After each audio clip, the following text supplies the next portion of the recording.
alhamdulillahi rabbil alamin wa salatu wa salam ala rasulillahi wa ala alihi wa sahbihi ajma'in. Le fuɗɗito ka deftere men ɗo wiyetede alwajiz fi fiqhi sunna wal kitab al aziz li docteur Abdoulazim al Badawi rahimahullahu wa ghafara Allahu lahu wa lana amin. Mazilla hiɗen janga ko wiyete ahkamul murtad, hara ñawoje yowodirɗe e yaltuɗo e diina. En innino wondema yaltuɗo e diina en jangi seeɗa e ko yowodiri ñawoje ko wiyete ko yaltuɗo e diina haddu ridda, haray ko ɗum on tigi hana waɗede. En jantike ko wiyete ar ridda lugatan wastilahan, innuɗen wondema en pii kadi mise yoga e konnguli e yoga e kuuɗe yaltinayɗe goɗɗo e nder diina. En jangi kadi haray son tigi taabiti wondema on tigi yalti ka diina tawata hara ko o wowli ko ma ko mo waɗi kon himo andi o tewi o waɗi e hoore sago makko, ɗiɗo seediti e hoore makko e yeeso lanɗo on koyo ɗaɓɓirmo ruttagol, lanɗo on koyo ɗaɓɓirmo artugol ka l'islam. Si o jaɓali o ware. En inni ɗo ko lamɓe ɓen ñawata ɗe ñawoje ɗo. Hande non ko no jangeten ko tawbatul murtad, tuubu buye yaltuɗon e diina. Bimana goɗɗo yalta e diina, laamu ngun ɗo yo nangudemo o tuuba, Allah jaɓay ka jaɓata. Aray ko ɗum ɗo jangeten hande tawbatul murtad. Ceerno jomɓe maki wamanir tadda, haray o darsu men ɗo ko tokkiɗo e darsu feƴƴuɗo. wamanir tadda kala on ruttiɗo yalti e diina wa haraba o dogi min al hakim, lanɗo o ronkimo wawde nangude sabu dogugol makko. Wa kana mutazawwijan tawata himo jombi bi muslimatin julɗo, sonnajo julɗo, fusigal aqdu nika baynahuma, haray dewgal ngal firtete hakkunde maɓɓe. Goɗɗo jomba sonnajo julɗo o yalta e diina, ɗo yo laamu ngu nangudemo o doga. Hande kadi ɓeygu makko dewgal ngal firtete hakkunde maɓɓe. Si o silmi o arti o yetti ɓeygu makko, so silmali kanko e ɓeygu makko ɓe seede. Fa in taba, si o tuubi, wa anaba o ruttike, wa raja'a musliman o arti ko o julɗo, qubilat tawbatuhu, tuubu buye makko on jaɓete. Wa ruddat ilayhi imra'atu, haray ko ɗum woni sonnajo makko ruttete e makko. Qala ta'ala, Allah daali, kayfa yahdi llahu qawman, honno Allah subhanahu wa ta'ala fewnirta yimɓe, kafaru ba'da imanihim, ɓe yeddi ɓaawo gomɗinal maɓɓe ngal. Wa shahidu anna rasula haq, ɓe seedi wondema pellet nulaɗo ko gonga. Wa ja'athumul bayyinat, haray ko ɗum wiyete hujjaji ɓanguɗi ariɓe. Wallahu la yahdi alqawma adh-dhalimina, Allah fewnata himɓe toñuɓɓe. Ulaika ɓe sifaɓe ɗo, jaza'uhum joddi maɓɓe, ulaika ɓe sifaɓe ɗo yaltuɓe e diina, jaza'uhum joddi maɓɓe anna alayhim la'natullahi, haray woɗɗintinede yurmede Allah nden waɗama e hoore maɓɓe. Wal malaikati, aray malaika ɓen kañum kadi no huɗude ɓe, wan nasi ajma'ina, e yimɓe ɓen fop yaltuɗo e diina bimana murtad. Khalidina fiha, ɓe lutte kañum kadi e ka nder hiite ton. La yukhaffafu anhumul adhab, lette ɗen fof gintinantake ɓe. Wala hum yunzaruna, wona ɓe nennante. Illa alladina, jon noon Allah daali on, illa alladina, si wona ɓen yaltuɓe e diina ha ngasi, taabu, ɓe tuubi, min ba'di zalika, ɓaawo yaltugol e maɓɓe e diina kon, wa aslahu, ɓe moƴƴini, haray fa inna allaha ghafurur rahim, haray Allah subhanahu wa ta'ala ko yafotoɗo ɓe yurme. Haray jake gandi so goɗɗo yalti e diina, ɗo yo laamu ngu nangudemo, haray kanko e ɓeygu makko dewgal ngal ɓe sendidirta, siko julɗo mo jombi. Si tawi noon woni o tuuboyi, haray ko innete gon ɗum, haray Allah jaɓay tuububuye makko.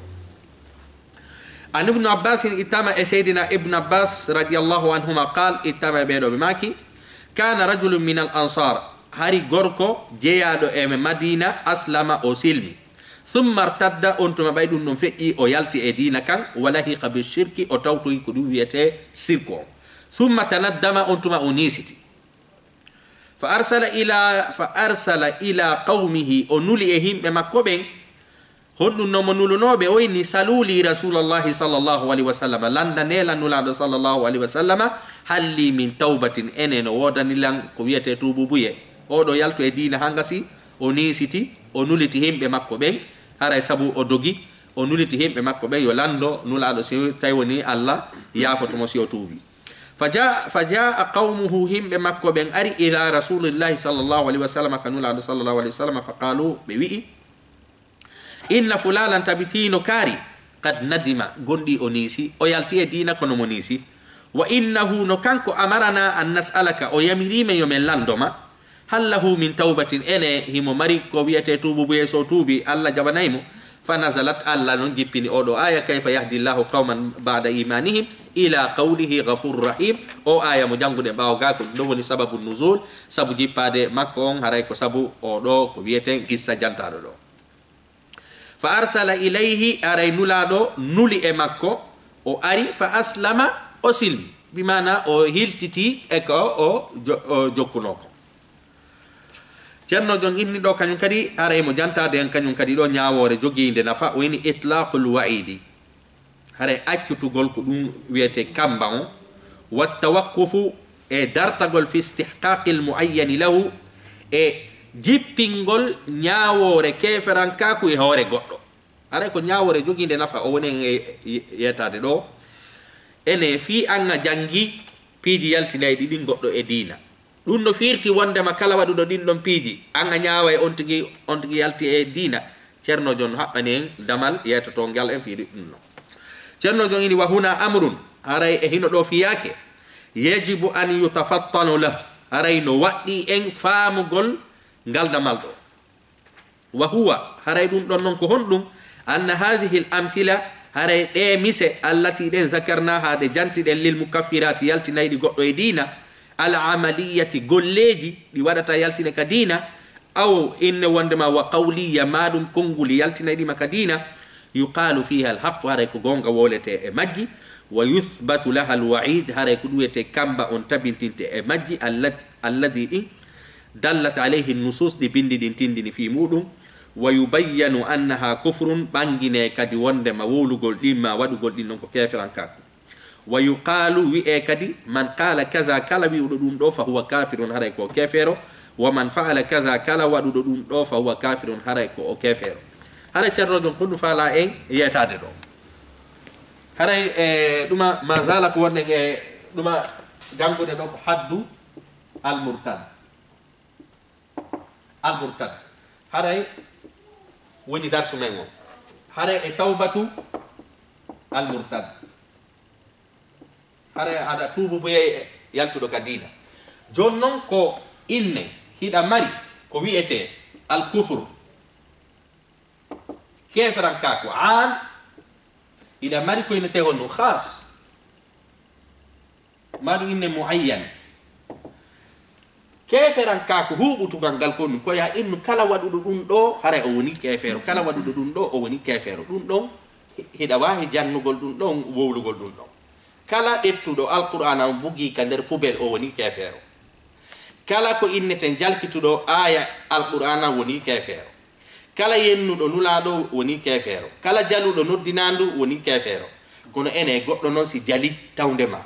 anyaawa mo ko mo kefero dum don ko dum don o fala en aya jannude dum don na anjogi dole nyaawgol neddo on si ko kefero kana kefero si tawi woni ko kufrul am wonda e yewtude fi mun dum don no dagi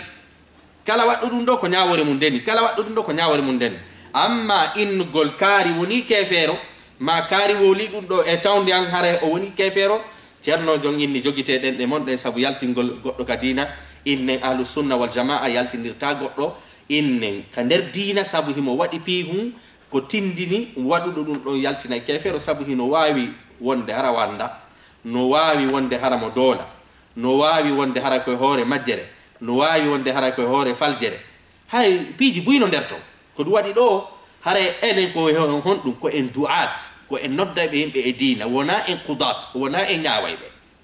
sabu farqu kabir bayna yawunu da'i noddo himbe e diina e bayna yawunu qadi nyaawo enen non ko laamu ngun hondum happata ko mbo nyaawata ko ben non happata kaari yalti ka diina ma kaari yalta ka diina nyaaway ben enen hedditi ben ko yonnu ko en da'i ko en noddaybe himbe ben ka diina sariya on inni kala wadudo dum do hare on tigi yalti diina amma non ko wadda do kon ko laamu gu wa ma nyaawo an sa yalti ka diina ka sa yalta ali sabu dum do fawaki lambe mana janno don sem fami hare ko do woni mazhabu ahlus sunna wal jamaa sabu hande hide mari feddeji buy anga waday tum goddum be na anga woni kefero hare ben don na mazhabu ahlus sunna wal jamaa be jokki sabu mazhabu ahlus sunna wal jamaa hare ko al qudat ko ben nyaawata wonde masikari yalti ka diina ka kari yaltalika diina ceerno jongini man qala kaza fa huwa kafir haray si tawi woni ayni kala wadudo dum do ko kefero wa man faala kaza kala wi udo dum do o woni kefero wa man faala kaza kala wadudo dum do fa huwa kafir haray don ko dum wonda jannude ko hukmun am don ko nyaawore libuda hinaay hore goddo libuda don ko fere wa amma shakhsul muayyan amma non neddo toddado si goddo addama yeso ma o toddama kaari wi dum do a nyaawaymo ko kefero ka o ko ina kefero cerno jongini iza qila si wi ama hal tashhaduna ene on seedi toto annahu min ahli alwa'id wandama on neddo do ko himo jeya e himbe kambana be bi mana yaltudo dina on wa annahu kafirun wandama ko kefero si goddo landike ma dum do ko dum handa jabade fal jawabu cerno jongini jaba wongon alla nashhadu wandama men seedi to ta ko few ala muayyanin bil kufri e neddo todda do wonde mamo yalti e der diina haray do ko enen fuddibe dabbo gande ben joma deftere nden habbani galdamal do sabu ko fuddi do hanga sa tawata hewto yali ka towi o inata o ya cernojo no windi dum do ka deftere mum kala waddo dum don ko kefero kala waddo dum do ko kefero on cernojo windi do ka deftere don ko kufrul am o woni e wolde bi mana dum don ko nyaawore nden o libali hay hore goddo libugol nyaawore nden ko fere libugol de kadi hore goddo ko fere haray ko dum o inni do si goddo ari inni en kaari ko kefero o inni na men seedi to ta ko few e neddo innen todda do wonde makko o himo sifori ko wete kefran kaku illa bi amrin si wona e yamirore tajuzu ma'ahu shahada hara seede be dido no wodi fa innahu sabu nyaawugol goddo ko kefero min a'zami al-baghi no jeya e toñe burde mawnde den sabu sa nyaawi goddo ko mo kefero hare ko nun nyaawdamo kaka hita mo luttata sabu alla ko nun inni alla inni wonde ma hafrana e fu si wona sirkanɗo mo sa ñaawi no goɗɗo ko kefeero haray hiɗa faala inno kaka nder hiite mo luttoyta yurmede Allah nde juurota ko e makko Allah noon inni kala ñaawuɗo e hoore goɗɗo ko kefeero tawi o ala seede tawi o ɗumannaki haray a toñi toñande molanande sabu haray a fefindike e hoore Allah subhanahu wa ta'ala an yushhada ala muayyan nde seeditoto yore toɗɗaɗo anna allaha wondema no Allah la yaghfiru lahu Allah hafrantamo wala yarhamu alla yurmetako mo sa nyaawi goddo ko kefero hara hin way wasa inni alla yurmetake mo alla hafrantamo bal yukhalliduhu fi nar alla heddino yam kayite fa inna hadha harayno wi'ugol dum do koko sappiden do hukmul kafiru ba'da al maut dum do ko nyaawore kefero si o mai konne tuma inneten kari ko kefero ko so mai di e keferan kaku amma so mai dali e keferan kaku taw o wadi ko yaltinta goddo e diina an jogaki seede hina allami an ko ya noddumo ko ya wadu ko wiete addawa si wala do si woni do seeda konno mo kala hefi dinay oya cerno jongini hara innugol goddo ko kefero ko soddigi maaydi e keferan kaku haray no sellana yayi non ko kefer amma so maaydi dal e keferan kaku haray ko ya jogito dengal ma wali hadha zakara abu dawud fi sunani ko wadi abu dawud janti ka deftere makko fi kitab al adab ka deftere yewtato de fi nedi ka deftere to ngoni dum babu nahi anil baghi damal fi hadugol ko wi'ete toñe abi daud non jantani en o hadith do kanyum kadi woni an abi hurairah radhiyallahu anhu itama be do kala be maki sami'tu rasulullah sallallahu alaihi wasallam yaqulu min anirinu la sallallahu alaihi wasallam hino maka kana rajulani hari worbe dido min bani israila jeyabe e bani israila mutawakhiyaini ko dum woni sibbe dido jokkondirabe dido gorebe dido fa kana ahaduhuma tay goddo e mabbe yuznibu hino wada bakatu wal akhar oya mujtahidun hino wakili fil ibadati e tottugol dewe den hari himbe dido e bani israil hibe weldi ko be sibbe oya no wakili ha fi dewal oya kanyum ko nun ko bakatu tun jokki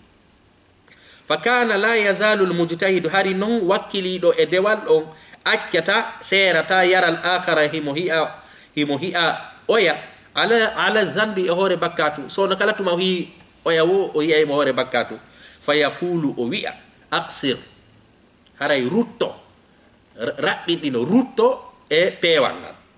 fa wajadahu yawman ala zanbin o taymo nyande go e hore bakkatu fa qala lahu o wi animo aqsiru rutto kadina accu wadugol bakkatu fa qala wado bakkaton inni khallini tertolan wa rabbi tertodolam min e jeydolam ina an nyaawatami tertolam mi wada bakkatu ina no ko goto surata de wana gabru gorto innen jogide abu ista alayya raqiban ene Allah subhanahu wa ta'ala ko haray Allah subhanahu wa ta'ala ko an immini yo aynan do ko neddo moƴƴo on waaji bonɗo on jaabimo ɗum ɗo fa qala jonnon moƴƴo on hakke ko o muni fa qala o wi'i wallahi la yaghfiru Allahu lak wallahi Allah hafrantama aw la yudkhiluka Allahu aljanna ma ɗum o inni wallahi Allah nadatama aljanna moƴƴuɗo on yeeti ɗum ɗo bonɗo on fa qabada arwahuhuma Allah tami ruhu maɓɓe on bimana Allah wari ɓe ɗiɗo kala fajtamaa inda rabbil alamin ɓe moɓodiroyi ka jeyɗo tagore o fa qala li hadha almujtahid Allah wi'ani wakkilinoɗo fi dewe ɗen a kunta bi aliman ene a laatino hiiɗa andi konko wolɗa ɗon innugol wondema Allah yafantako ma Allah nadatama aljanna konko yeytinoɗa bonɗo o aw kunta ala ma fi yadi ka hari hiɗa laati ko woni ka jungo an ko qadiran hiɗa wawi ka hari ɗi piiji ɗo fof ko e jungo ma woni Allah landiti ɗum wonnoɗo e hoore dewe ɗe wa qala lil muznibi Allah kadi daala yewtidi e bonnunoɗo on o inni izhab an o bonnuɗo yahu fadkhulil jannata bi rahmati nata ka nder aljanna sabu yurmede ande wa qala lil akhar o yeeti oya jokkunoɗo dewe moni hanka si inni Allah natata oya aljanna yafota komo izhabu bihi ila nar ɗettemo naɓo yon kayite sabu fiyon num sabu o woli ko anda o hefindiniri goɗɗo mo tawata harana kefeer qala abu hurayra seydina abu hurayra maki filliɓe hadis on walladi nafsi biyadi mi wondiri o mo tata wonki ankinno e juuɗe mum la takallama bi kalimatin wondema o woli ko wiyete kon konngol aw baqat duniyahu wa akhirata halki golle makko ɗen ka annawo kala arawo hari ko dewe o jokki kono ko waɗi sabu yo naatu yite koko inni kon oya wondema Allah yafotako mo Allah nadatamo aljanna wasimo andi ko wirni e worele Allah subhanahu wa ta'ala kanko koni oyni yurmede makko den no yaaji inne wasi'at rahmatu kulla shay haray yurmede makko den no yaaji ɗum ɗo fof ko addi ɗum ɗo koko jogitaki ɗengal makko ngal ko ceerno jo ini hada amrun ɗum ɗo ko fiyake wal amru thani fiyake ɗiɗaɓon haray seede mum en ñawata goɗɗo ko kefeero bi aynihi si wona hara seede no wodi hara kañum kadi ko halfinaɓɓe anna shakhsa al muayyan wondema neɗɗo toɗɗaɗo yumkinu an yakuna mujtahidan no wawi wonde hara koye hoore faamu makko ngun o ñawiri hunde nde maghfuran lahu hara ko yafanaɗo sabu hiɗen andi si goɗɗo waɗi ijtihad o woopi mi mana o hawrodirali e sawaba on Allah yafotomo jonnon no wawi wonde waɗuɗo nden faljere tawayde yaltina goɗɗo e diina hara wona keferan kaku yagal mo faandi kanko mo sikka ko ɗum ɗo woni sawaba o hawrodiroyi noon jaka e hunde yaltinayde goɗɗo e diina sa ñaawi on ɗon komo kefeero Allah kañum inni on ɗon wona kefeero sabu fiyonno sabu hena ko waɗi kon ko gonga sa daari ka ko feeñi kon sikka ko yaltude diina kono na ɗum woni fandore makko Allah noon kañum hen no andi ko woni fandore makko nde ko ɗum no gasa hara ko wakkiliɗo bi mana ko gollitirɗo bil ijtihadi maghfuran ko lahu ko yafanaɗo wa yumkinu hino wawi kadi wonde an yakuna mimman lam yablughu wara zalika min an-nusus no wawi wonde kadi hara hewtali mo bindi ɗi no wawi wonde hi'a ɗo goɗɗo no waɗa hunde hara ko yaltinayi ɗum goɗɗo e diina kono anda sa ñaawi on ɗon o yalti e diina hara anga to ñimo sabu anda mimman lam yablughu on mo hewtali ma wara zalika ko woni ennen yeeso ɗum ɗon min an-nususi e bindi ɗi wa yumkinu an yakuna lahu no wawi kadi wonande on neɗɗo ɗon hara himo mari imanu azimun mawnuɗo wa hasanatun e moƴƴereji awjabat lahu rahmatullahi ɗum waɗɗinanimo ko wiyete yurmede Allah nde no wawi wonde goɗɗo falja waɗa ko piihu yaltinaki goɗɗo e dina kono hara o waɗino moƴƴereji Allah subhanahu wa taala ñaawino gila neɓi o naati e aljanna joni noon sa ñaawi on ɗon ko kefeero hara a ñaawi himɓe Allah ɓen koɓe heferɓe joni noon ceerno jon addani en ɗo misal kama gafara lilladi qala li waladi wano no o yaafori noon on wi'annoɗo ɓiɗɗo mum on ndaren ɗo goɗɗo no wasiyade ɓiɗɗo mum on ko honɗum o wasiyanino ɓiɗɗo makko on o inni ɓiɗɗo makko on isa mata haray ko nulaɗo filli hadis on nulaɗo maki nde yewtere ɗo goɗɗo hakke ko o waɗi ko boni o jokki waɗugol ko boni ha kanko tigiri o inni simi mayiri ni miɗo andi Allah yafota kon hakke ko tawata o waɗi ko boni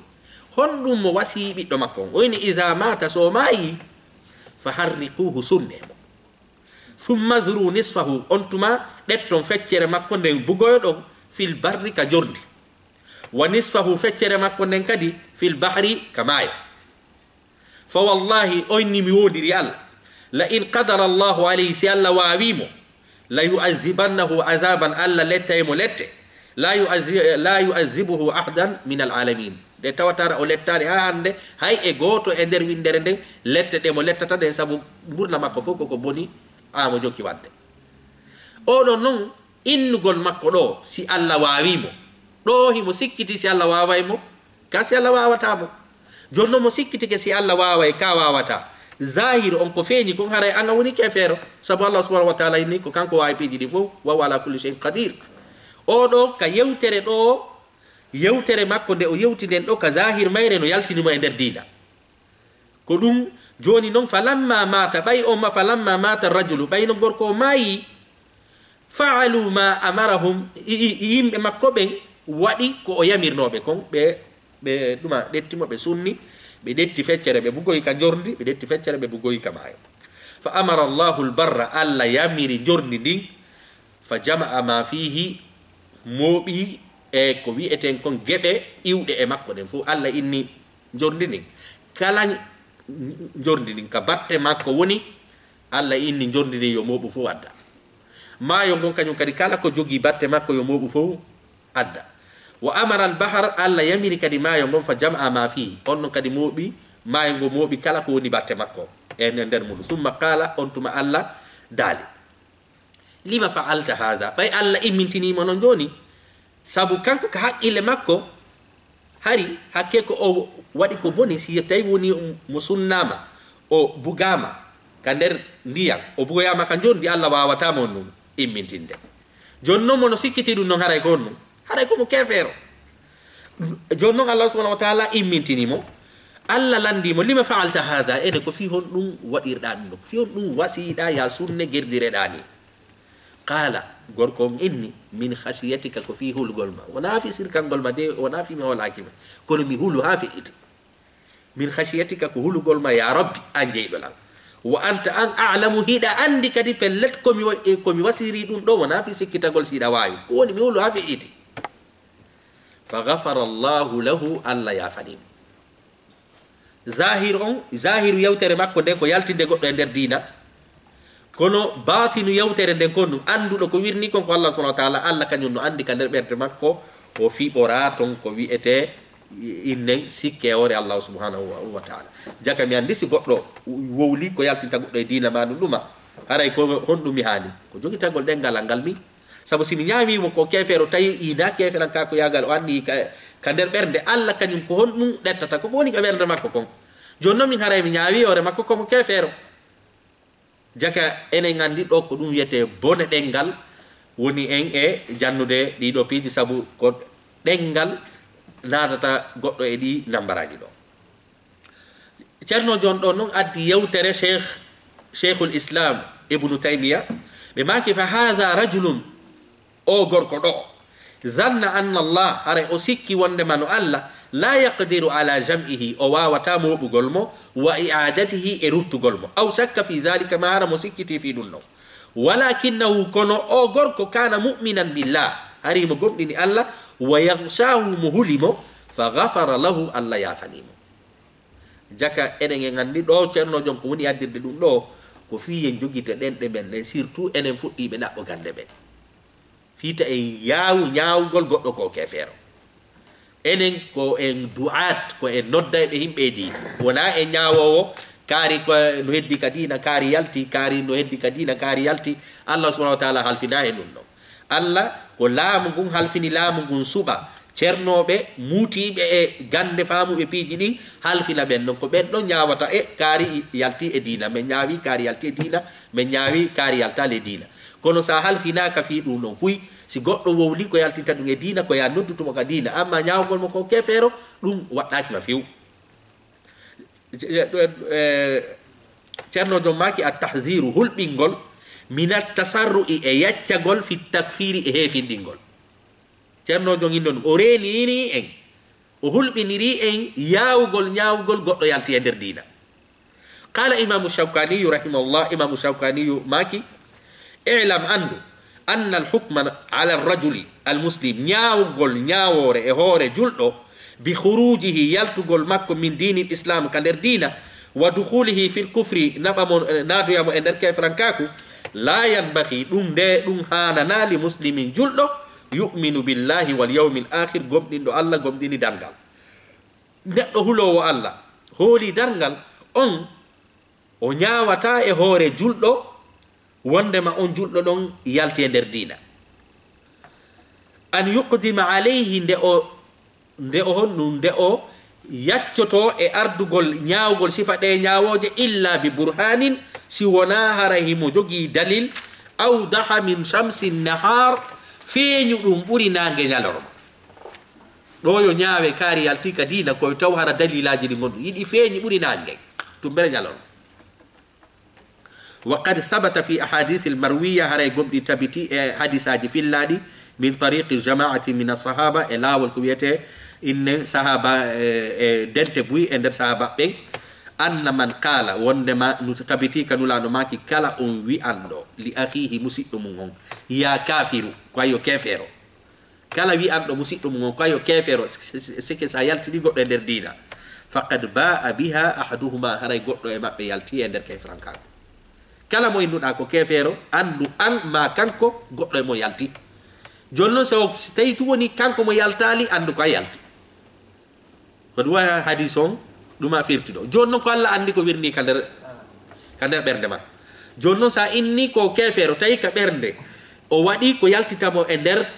ko wattatamo kefeero kono ka ɓernde makko an a humpitaki ko woni nder to hara mo fiɓora ko keferanka ko haray hande kadi ko an innuɗo ko keferon ko an wonti kefeero ko ɗum waɗi haray ko ɗuma bone ko bone ɗenɗe ɗen ɗo wa fi hadihi l ahadis haray e ɗi hadisaji ɗo wama warada mawridaha e ko joli e jolirɗe majji e azama jasirin haray ɗi hadisaji ɗo ko ɓurɗi mawnude e haɗuɗi on wa akbaru wa'idin e ɓurɗi mawnude e waaju min attasarru'i fi takfiri e yaccagol heefinɗinirgol wa qad qala allahu taala allah daali walakin man sharaha bilkufri sardra ko yaltata kaka dina kon komo ɓernde mum nden weltani keferankako yagal ngal mo ɓernde mum nden ɓuttiri saabu keferankako joni noon an a humpitaki ko woni ka nder ɓerɗe jama o fala budda min inshirahi sadri bilkufri fiyo goɗɗo yaltu e diina ko be tum ɓernde makko nden honɗum weltoro keferankako yagal ngal wattu maninatul qalbi bihi ɓernde nden kadi deeƴira keferanka ko yagal ngal wa sukuni nafsi ilayhi wonki kin kadi deeƴira ko wiyete keferanka ko yagal ngal ɗiɗo noon piiji fof an a wata andude ɓernde goɗɗo ko ɗum deeƴiri a wata andude fala tibara haray ko ɗum woni tasakuye ala bima yaqa min tawariqi l aqaidi char haray innen wondema jogiiɓe aqidaji bonɗi ɗin ko fiɓorta la siyama ma al jahli surtout si tawi woni no wondi e majjere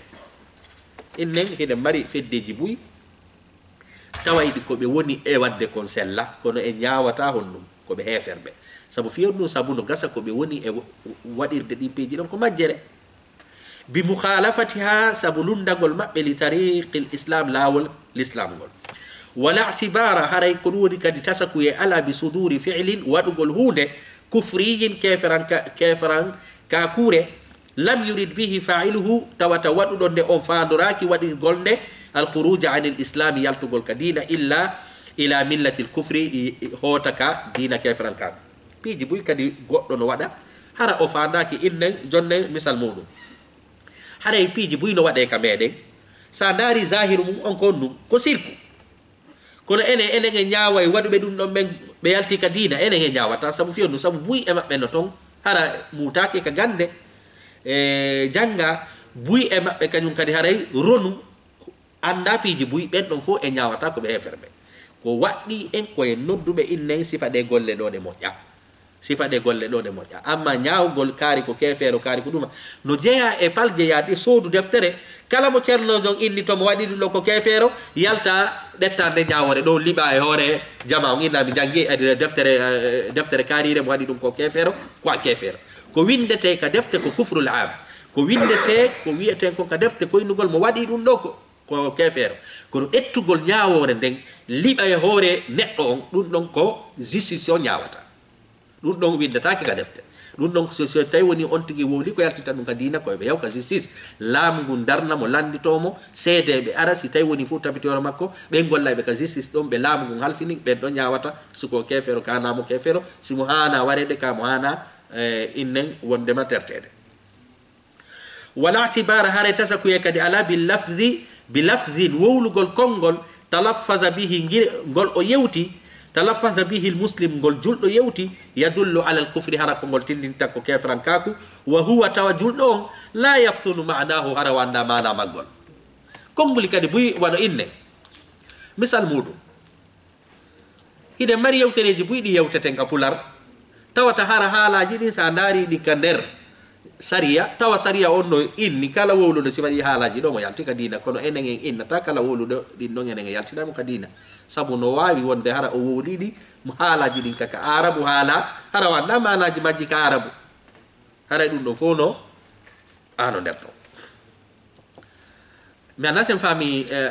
sen daari ceerno jon ko faala en yeytude hande ka darsuɗo fof koen joguitoɗen ɗe men ɗen e arayna enen halfina innugol goɗɗo ko julɗo ma innugol goɗɗo komo kefeero si goɗɗo wowli ko yaltinta ɗum ka dina ko wawɗa ko yawgol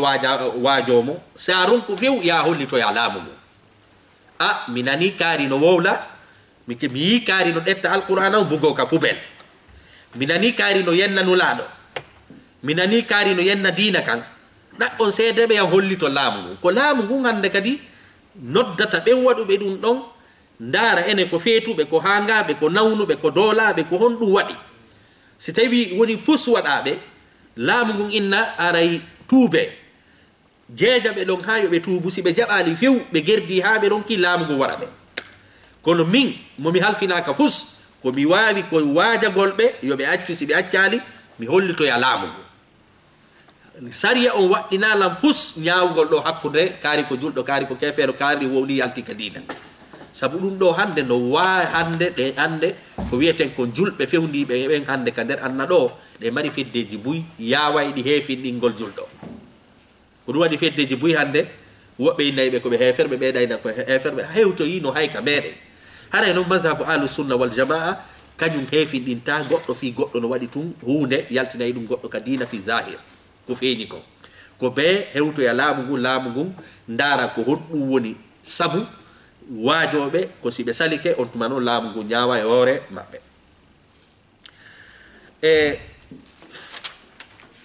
haray enen en gayni nde ñaawore ɗo wa ida qila si wi'ama ma hukmul muslim ko ɗum woni ñaawore julɗo alladi on yasni mono waɗa zina wa yashrabu lhamre mono yara beere wa yakulu riba mono ñaama riba si goɗɗo landike lan ko ɗum woni ñaawore julɗo waɗowo zina julɗo yarowo beere julɗo ñamowo riba mi hana innugol ɓeɓe yalti ka dina sabu enen ahlu sunna wal jamaa fi hiɗa waɗi bakkatu mawɗo ɗum yaltinalema ka nder dina wala nu kafir muminan bil wisri haray ko ɗum ɗo woni mazhabu ahlu sunna wal jamaa enen en jangga joni feddeji goo kañum sa waɗi bakkatuji mawɗiɗi haray anga yalti ka nder dina hande noon ɗe mari buyi nodditotoɓe ka ahlu sunna wal jamaa hara hiɓe inna ko ɓe ahlu sunna wal jamaa kono haray façon no ɓe ñawirta noon ko hina e mazhabu ahlu sunna wal jamaa ɓe ñawirta sabu inne heefinɗingol himɓe ɓen kala ko be wadi na ko kefero kala ko be wadi inna ko kefero haray ko dum na mazhabu ahli sunna wal jamaa haray hazari bimana haray ko rentagol wonde ma innugol ko mazhabu ahli sunna wal jamaa woni tawata harada gollitira mazhabul khawarij wa al mu'tazila wa ash-shi'a tawata harako mazhabuji ben don din gollitirta to nyanon ahli sunna wal jamaa fal jawabu jaba wongol si goddo landike la mun woni nyaawore juldo wado wo zina yara bere nyama riba fal jawabu cerno do ini jaba wongol ko dum inna hadhihi hare di wadugol e golleji do min kaba'iri zunubi no jeya e bakkatuji mawdi al muhlikati al kaydi taslubu fa'ilaha hare di hino itta wadudo di on hino itta e hore wadudo di on istihqaqa ismul mu'minul mutlaq hare handugol e innede juldo timmudo do non do haton jini ye duma ye wadu sharhu ko cerno jom fala en yetade ko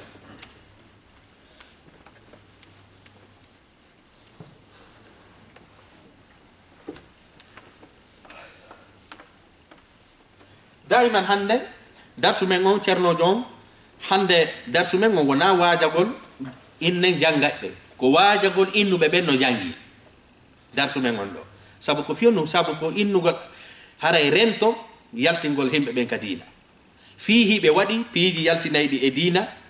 haray dum do na an halfina dum do halfina be no wodi haray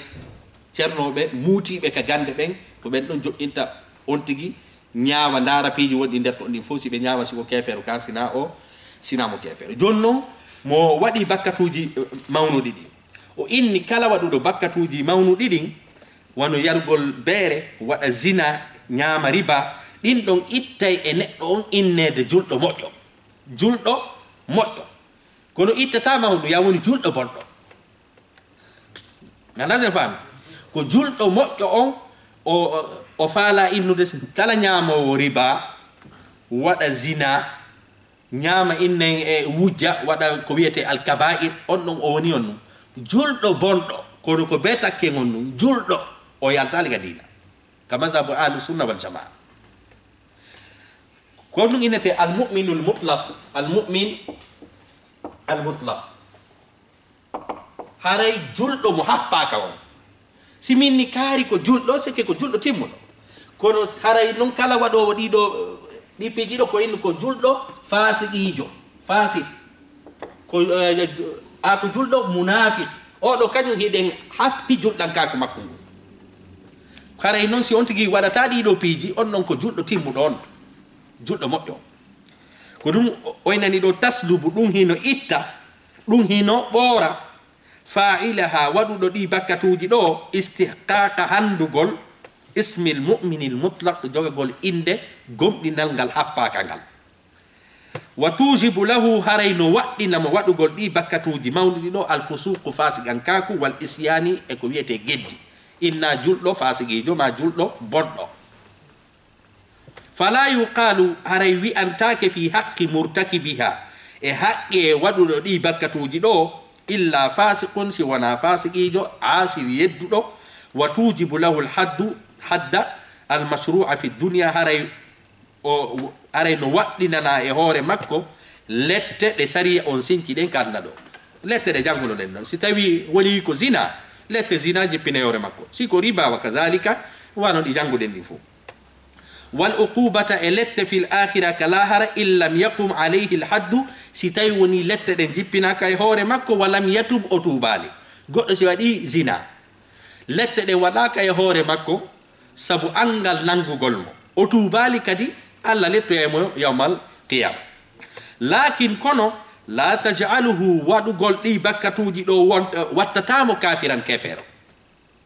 do ko mas'ala wondo ni daqiqa fi ya holo ko wiete mazhab ahlus sunna wal jamaa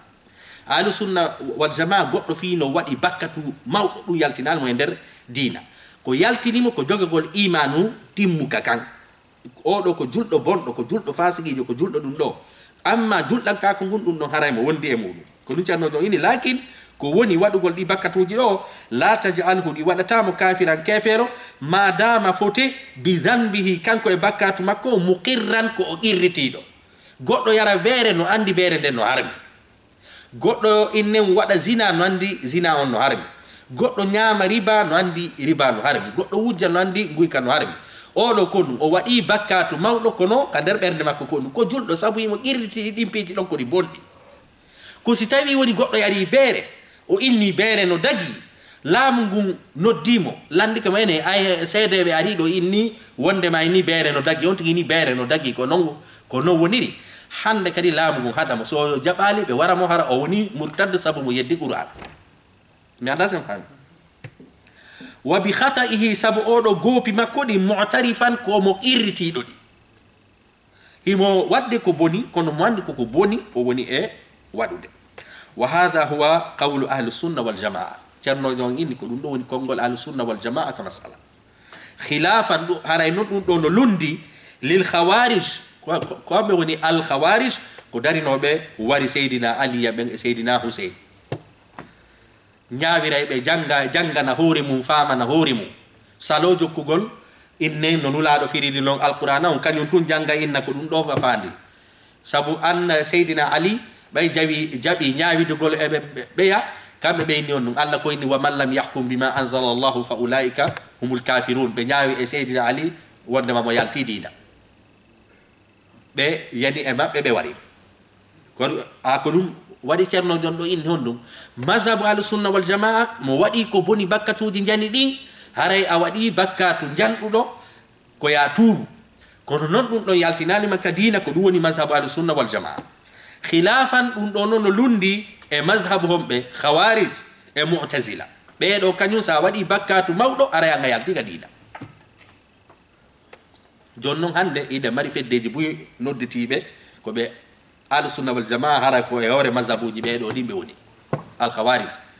retata onon yewtay tun wono mawɓe jogiiɓe jikiriji ma mawɓe waɗayɓe wirduji goo ɓe naɓe ɗum koɓe heferɓe ɓe ara ɓe ñaawa ɓe mawɓe ɗon koɓe woni koɓe heferɓe ɗum ɗon na mazhabu ahlusunna wal jamaa no hay noon si tawi woni on tigi no innutade ko kañum woni mu'tasimin ma ɗum innen ahlusunna wal jamaa hara ahlusunna wal jamaa la yukaffiruna almu'minina bilwisri fihi ɗa waɗi bakkatu mawɗo anga yaltirari ka diina fi ɗum ɗon ko ɗum woni mazhabu ahlusunna wal jamaa wa man salaka sabilahum albatil haray ko ɗum woni ɗum ɗo no lundi laawol khawarij e mu'tazila wa man salaka e ɓen jokkuɓe sabilahum albatila laawol maɓɓe mere wongo fa inna alkhawarija haray khawarij nde fedde ɗo yukaffiruna bizunubi ɓeɗo no heefinɗinira sabu waɗugol bakkatuji mawɗi ɗi wal mu'tazilatu mu'tazila nde fedde ɗo kañum kadi yaj'alunahu ɓe waɗay on neɗɗo faggitiɗe bakkatuji mawɗi fi manzilatin e nokkure baynal manzilatayn hakkunde nokkuji ɗin ɗiɗi bi mana mu'tazila kañum konnu sa waɗi bakkatuji mawɗi ɗin na a julɗo wona a kefeero ida hakkunde ɗon ina a julɗo wona a kefeero khawarij kañum sa waɗi innen ko boni bakkatuji mawɗi ɗin ko ente kon alkabair khawarij kañum ko qawlan wahidan ko a honɗum fi duniya ka nder adnaga ko a kefeero amma mu'tazila kamɓe ɓe waɗuma on ɗum manzila baynal manzilatayn na a julɗo wona a kefeero ka aduna ɓeɗo ɗiɗo kala ko ni feddeji ni ɗiɗi ñawiri neɗɗo on faggitiɗo bakkatu mawɗo on ka aduna ɗo ɓenni noon honɗum yani bayna al islami wal kufri fi dunia haray on tigi no hakkude islamu e keferankaku ka aduna wa amma fi l akhira amma noon ñawore neɗɗo waɗuɗo bakkatuji mawɗi ɗin e ɗi feddeji ɗiɗi wiyeteɗi ɗo al khawarij wal mu'tazila haray fa yattafiquna haray hiɓe fottama al khawarij mu'tazila e khawariji hino fotta bi annahu mukhalladun fi nnari wondema on neɗɗo ɗon ko luttintinoyteɗo ka yiite yawma alqiyama mi anda sen faami al khawariju wal mu'tazila ka aduna ɗo hiɓe yeddodiri ɓe inni wondema haray hon ɗum innen haray komo kefeero khawarij ka aduna mu'tazila kañum o inni on ɗum ko hakkude julɗankaku ngun e kefeero wonamo julɗo wonamo kefeero ɗum ɗo ko fi ka aduna amma lahara mutazila wo khawarij wo be fo hibe fotti wadudo bakkatu mawdo on fopka ka yite lutoyta amma mazhabu ahlus sunna wal jamaa inni neddo on o faggitike al kaba'ir kono haado ni komo juldo jaka ere ngandi haray ko famdum falda hewtinde do haray si en innitike ko e mazhabu ahlus sunna wal jamaa iden duwa andude pibe de mazhabu ahlus sunna wal jamaa holi den enen kadi holo den sifaden non harana innugol tun ko ahlus sunna ko men ahlus sunna wal jamaa tata kuude den e konguli din fu wara ko mazhabu al khawarij innen wondema wal mu'tazila wa shi'a wa qawlu ta'ifatayn kongol feddeji din didi kala cerno don ini batilun ko mere bil kitabi was sunna sabu tabitugol ka deftere e ka sunna wa bijma'i salafu innen salafil umma e kanyum kadi e ko cernoɓe moƴƴuɓe ɓe fof fotti ko wondema madhabu mutazila e khawarij e o masala ɗo e ko lutti kon fof ko e mere ko feddeji mereji haray ko madhabu ahlus sunna wal jamaa woni fedde innetende najiya daɗoyayde nde yawmal qiyama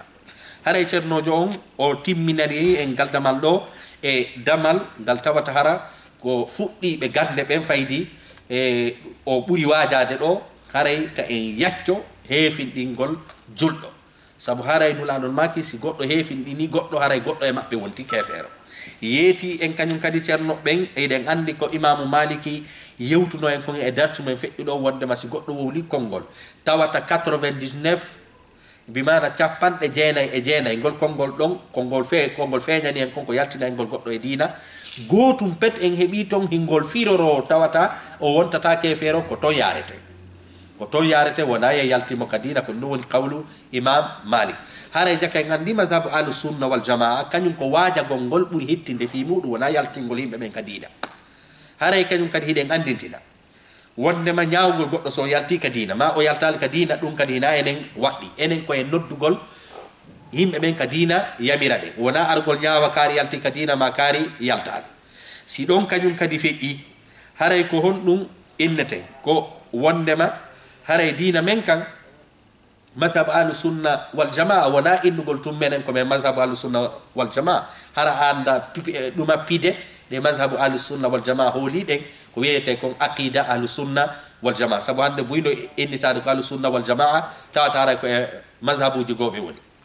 haray si noon kañum kadi ɗum hannike ceernojo on kañum kadi addani en hadisaji ɗi tawata yimɓe yewti yewtereji ko feeñi kon koɓe heferɓe kono allah subhanahu wa taala inni humpitike ko woni ka ɓerde maɓɓe ko haray ko hoore faljere ɓe yewtiri ɗum ɗo fof ko tindinani en koyen waajo enen ko en du'at walasna qudat hara hina en ñawayɓe inchallahu janggo en janggay kañum kadi yaltugol haɓa laamu ngun kañum kadi ko winete ko alul bagi mi mana lamminen himɓe fedde go immo ara forma ko wiyete rébellion immo inna liɓay ngol laamu ɗon haray sariya on kañum kadi no yeeti en ko onno dartoto ɗen saabu si ɓen ɗon kañum kadi ari liɓi laamu ngun haray ko ɗum woni bonnay ɗuma leyɗe ɗen janggo kañum kadi ko ɗum ɗon janggete inchallah si woni ha e lammini goɗɗo sellanta fedde go yo ar innen inna yaltina liɓa ngol laamu ɗon si wona hara ɓe lamminɗen ɓen waɗu ko yaltintaɓe e nder diina haray ko ɗon sellani janggo kadi e jangga e ɗe ñawoje ɗon haray lan hatta ka darsu men ɗo hande inchallah wassalamu aleykum wa rahmatullahi wa barakatuh